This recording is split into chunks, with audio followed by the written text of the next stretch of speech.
La red secreta de jueces que libera narcos en México imagina esto, más de 160 figuras de alto perfil del narco mexicano, de vuelta en las calles. No se fugaron, tampoco cumplieron su condena, simplemente los liberaron. ¿Y quién fue el responsable? Aparentemente, una red de jueces que opera desde el corazón del sistema de justicia. Hoy, le vamos a poner nombre y apellido a varios de los que están detrás de estas polémicas decisiones. Esta es la historia de cómo ciertos fallos judiciales están poniendo en jaque la seguridad de un país entero. Entre 2024 y 2025, el gobierno de México encendió todas las alarmas, pero no se trataba de fugas masivas ni de amnistías. El problema eran 193 resoluciones judiciales que beneficiaron directamente a presuntos integrantes de los cárteles más sanguinarios del país. 193 decisiones que se tradujeron en 166 liberaciones y 27 traslados de reos de altísima peligrosidad a penales de mínima seguridad.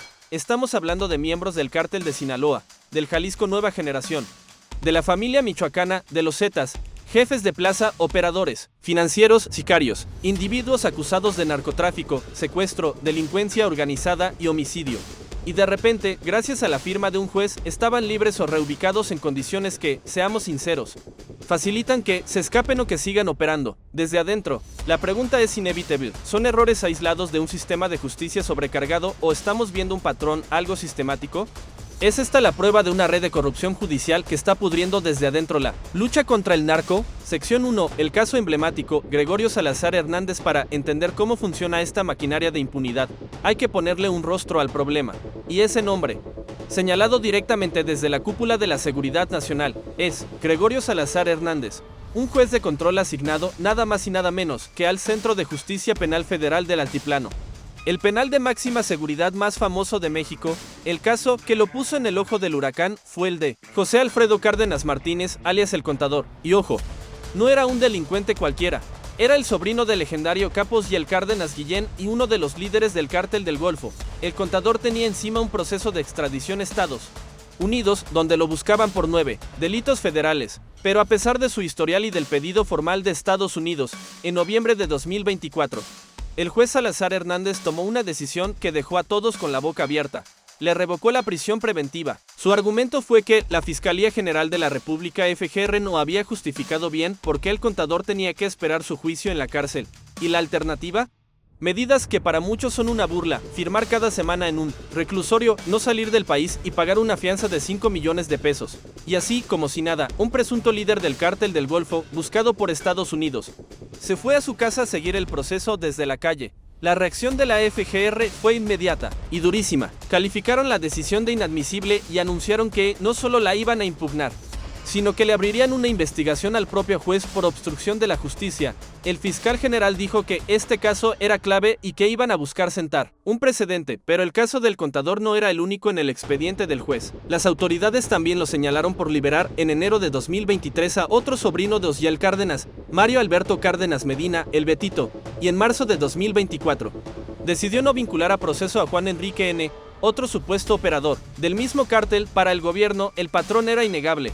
Una y otra vez, sus fallos parecían favorecer a miembros de la misma organización criminal. Para junio de 2025, el Consejo de la Judicatura Federal CJF finalmente actuó y suspendió al juez para investigarlo. Claro que el juez no se quedó de brazos cruzados, metió un amparo contra la suspensión y un tribunal le dio la razón, ordenándole a la FGR que dejara de presionarlo en los medios. Y esto desató un debate todavía más grande. ¿Dónde termina la crítica legítima a un juez y dónde empieza la presión para que no haga su trabajo? Sección 2. El modus operandi de la impunidad del caso del juez Salazar es solo una ventana a un problema mucho más grande. No es un solo hombre, es un modus operandi que se repite en todo el país. Con decenas de jueces, las liberaciones no son a punta de pistola, son con tecnicismos legales, con decisiones que, aunque parecen legales, terminan con el mismo resultado: narcos de alto perfil en la calle. ¿Y cómo lo hacen? Las autoridades han identificado varias tácticas. La más común, de lejos, es el cambio de medida cautelar. De las 193 resoluciones que prendieron las alarmas, 164 fueron liberaciones por esta vía. El juez simplemente decide que la prisión ya no es necesaria y la cambia por algo más leve, como una fianza. Así fue como liberaron a El Contador. La segunda táctica son las sentencias absolutorias. A pesar de las pruebas de la fiscalía, el juez decide que no son suficientes. Un caso que sonó mucho fue el de Javier Adrián Salazar Ortiz, el Barbas, un líder de los Zetas encerrado en el altiplano, el 29 de febrero de 2024. un juez lo absolvió y para afuera. La tercera vía es la no vinculación a proceso. Aquí el juez considera que ni siquiera hay pruebas para empezar un juicio. Así le pasó a José Antonio Yepes, el Marro, fundador del cártel de Santa Rosa de Lima, en una de las tantas causas que tiene en su contra. Y por último, está el traslado a penales de menor seguridad. Las autoridades encontraron 27 casos de reos de alta peligrosidad que fueron movidos de penales federales a prisiones estatales mucho menos seguras. Esto no es una liberación directa, pero aumenta muchísimo el riesgo de fuga. Y estos no son casos aislados. El secretario de Seguridad, Omar García Harfuch, ha exhibido a otros jueces, como Enrique Hernández Miranda y Aníbal Castro Borbón, de Sonora, que acumulan decenas de resoluciones parecidas, beneficiando a miembros de casi todos los cárteles. La evidencia apunta a un patrón que, sistemáticamente, debilita la lucha del Estado contra el narco. Sección 3. La evidencia y la denuncia oficial. Y no, esto no es una teoría de conspiración. La denuncia viene desde lo más alto del gobierno mexicano, una y otra vez en sus conferencias de prensa. La presidenta Claudia Sheinbaum y su secretario de Seguridad, Omar García Harfuch, han mostrado los datos, han dado los nombres de los jueces y han detallado los casos más escandalosos. García Harfuch lo ha dicho con todas sus letras. Hemos sido testigos de un alarmante número de determinaciones judiciales que, lejos de proteger a la sociedad y garantizar la justicia a las víctimas, han favorecido a quienes las agreden. Decir eso desde el podio presidencial convierte el problema en una crisis de seguridad nacional. El fiscal general Alejandro Gertz Manero ha ido incluso más lejos. Ha dicho que ya tienen listas las acusaciones penales contra los jueces, pero que hay una barrera interna. Según él, un acuerdo en el Poder Judicial impide procesar a un juez sin el permiso del Consejo de la Judicatura, algo que, en sus palabras, ha servido para encubrirlos. La frustración de las autoridades es obvia.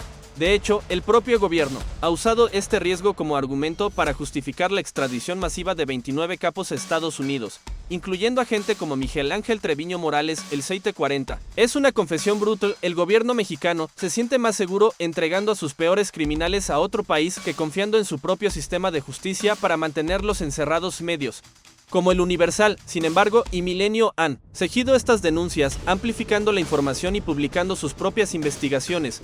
Han documentado cómo, entre 2022 y principios de 2025, al menos 72 figuras clave del crimen organizado fueron liberadas de esta forma. La evidencia es abrumadora y apunta a una conclusión muy preocupante. No se trata de unas pocas manzanas podridas, sino de un problema estructural que amenaza los cimientos de la justicia en México. Sección 4. Consecuencias. Una amenaza a la seguridad nacional. Las consecuencias de esta puerta giratoria judicial son devastadoras y se sienten en todo el país. Cada vez que un jefe narco es liberado, no se retira a una vida pacífica.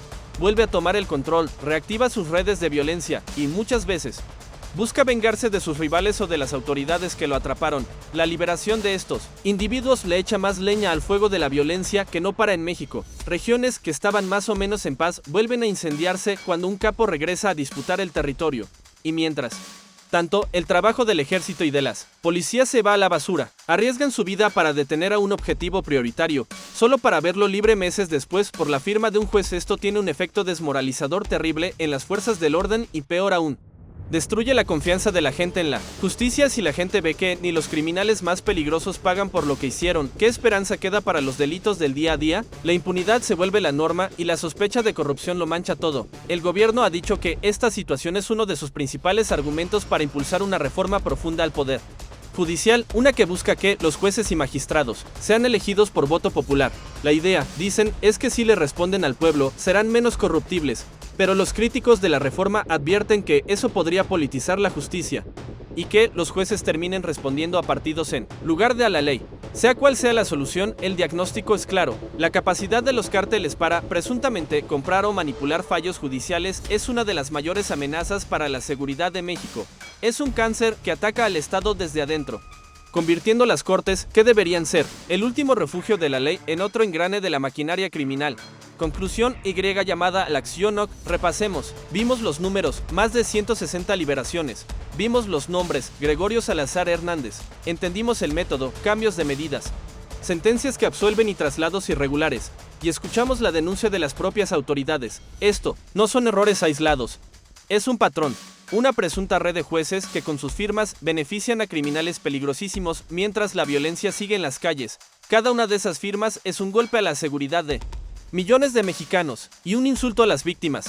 La justicia no puede ser un tecnicismo que se dobla para el que paga más. Es, o debería ser, el pilar sobre el que se construye la paz. Y cuando ese pilar se empieza a romper, todo lo demás se puede venir abajo. El debate sobre cómo arreglar esto es, quizás, la discusión más importante que enfrenta México hoy. Sí, tú también crees que la justicia no debe tener precio y que los criminales tienen que enfrentar las consecuencias. Comparte este video, ayúdanos a que más gente conozca esta situación y a exigir un sistema judicial que nos proteja a los ciudadanos, no a los delincuentes. Suscríbete para que sigamos investigando juntos los temas que definen el futuro del país.